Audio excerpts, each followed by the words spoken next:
সকাল বন্ধুরা, আশা করছি তোমরা অনেক ভালো আছো, সুস্থ আছো। তো এখন বাজে সকাল 10:30। আজ 10:30 থেকে তোমাদের সাথে ব্লগ শেয়ার করছি। আর তার একটাই কারণ, সকাল থেকে অনেক কাজবাজগুলো করে নিচ্ছিলাম, জিনিসপত্র গুছিয়ে নিচ্ছিলাম, কারণ কাল চলে যাব বাবাদের বাড়িতে। তো অনেক দিন যাইনি, কারণ মেয়ের স্কুল ছিল, স্কুলটাও তো শুরু হয়ে গেছিলো। আর তা বাদেও আজকের কিন্তু খুব মেঘ করেছে। বুধবার নাগাদ আবার বৃষ্টি হওয়ার সম্ভাবনা রয়েছে, ওই জন্য তাড়াতাড়ি করেই চলে যাব। আজকে সানডে, তো আজকে সানডে, আজকে একটা স্পেশাল দিন, জানো তো, আমার জীবনের সবথেকে সুন্দর দিন আজকে, কারণ আজকের আমাদের অ্যানিভার্সারি। তো তোমরা কে কে আমাদের উইশ করছো করো, আর আমার বিবাহবার্ষিকীতে তোমরা কে কে আশীর্বাদ করছো, বড়দের থেকে অনেক অনেক আশীর্বাদ চাই, আর ছোটদের থেকে বা আমার সমবয়সী সবার থেকে অনেক ভালোবাসা চাই। তো সবাই কমেন্ট বক্সে কমেন্ট করে দিয়ে যেও। তো আজকের ওয়েদারটা একদমই ভালো নয়, কারণ কিছুক্ষণ আগে আমার ফ্রেন্ড ফোন করেছিল যে ওদের বাড়ির দিকে বৃষ্টি হচ্ছে, আর ওদের বাড়িটা হচ্ছে ক্যানিং, আর আমাদের দিকটাতে পুরো ঘন ঘটা। আর সেই অবস্থায় গাছের আমগুলোও দেখছো তো, এখনও পর্যন্ত পাকেনি। আম কিন্তু চারিদিক থেকেই ভর্তি, তো একটা দুটো করে পেকে পেকে নিচে পড়ে, আর আমরা সেগুলো নিয়ে নিই। তখনই খুব একটা তখন পাড়া হয় না, মাঝে মাঝে গাছটাকে একটু নাড়া দেওয়া হয়, নাড়া দিলে তখন 8টা 10টা একসাথেই পড়ে। কিন্তু এই কদিনে আর গাছটাকে কিছুই নাড়া দিইনি, কারণ গাছ যে কটা আম রয়েছে সেগুলো আমরা পেড়ে নিয়ে চলে যাব।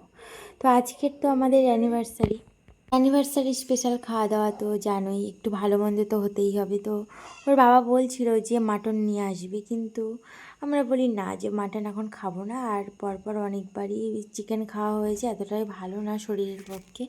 তো সেই জন্য আমরা আজকে বিরিয়ানি করেছি, আর ওর বাবা সেটা বাজার থেকে নিয়ে এসেছে 3 প্লেট বিরিয়ানি, 3 জনের বিরিয়ানি। তো চলো এখন আমরা খাওয়া দাওয়াটা সেরে নিই।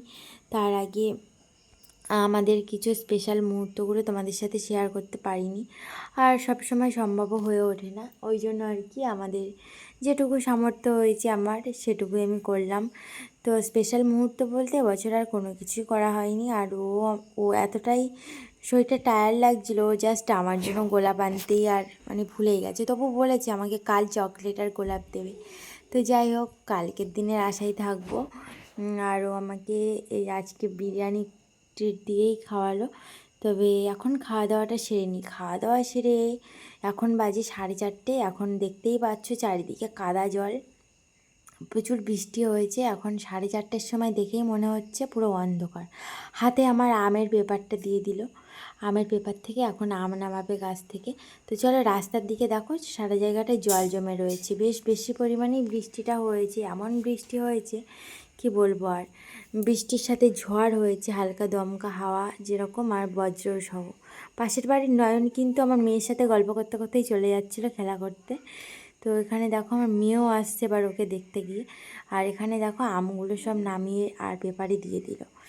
তো আজকের ছোটো এই ব্লগটা তোমাদের কেমন লাগলো অবশ্যই জানিও। বৃষ্টি ওয়েদারে তো মনটা আজ ভালোও নেই, কিন্তু আজকের একটা স্পেশাল দিন, মনটা তো আজকে ভালো রাখতেই হবে, তাই না? তবে আমি তোমাদের আমার সাধ্য মতন কিছু কিছু ট্রিপ ভিডিও সব কিছু শেয়ার করে দিয়েছি। লাইক করো, চ্যানেলটিকে ঝটপট সাবস্ক্রাইব করো। কেমন হয়েছে জানাতে ভুলো না। উপরের দিকের আমগুলো একটু বেশিই ছোট ছোট দেখতেই পাচ্ছি, তোমরাও দেখে নাও। পেপারের মধ্যে অনেক আম রয়েছে, আর কতটা আম হয় সেটা তোমাদের বাড়িতে গিয়ে অবশ্যই অবশ্যই করে শেয়ার করব। তো অবশেষে আমাদের আম পাড়া হয়ে গেছে বন্ধুরা। আর এখানে দেখো পুরো হাফ ক্যারি পেপার আম হয়েছে, আর এখানে বড় ছোট মিলে সব রয়েছে পাকা কাঁচা করেই। তবে জানি না ভিডিওটা তোমাদের কেমন লেগেছে, লাইক করো, চ্যানেলটিকে সাবস্ক্রাইব করো। তো আজকের মতো টাটা, দেখা হচ্ছে আবারও নেক্সট ব্লগে। তবে আমি তোমাদের সাথে কিন্তু 2 দিন বাদে বাদে ব্লগ শেয়ার করি, জানো তো তোমরা। তো আজকে বিবাহবার্ষিকী স্পেশাল আর কোনো কিছু করলাম না, রাতে মাছটাই রান্না হবে। আর যেহেতু দুপুরে বিরিয়ানি তো হয়েই গেছে, আর কোনো কথাই নেই। তো চলো এখন টাটা।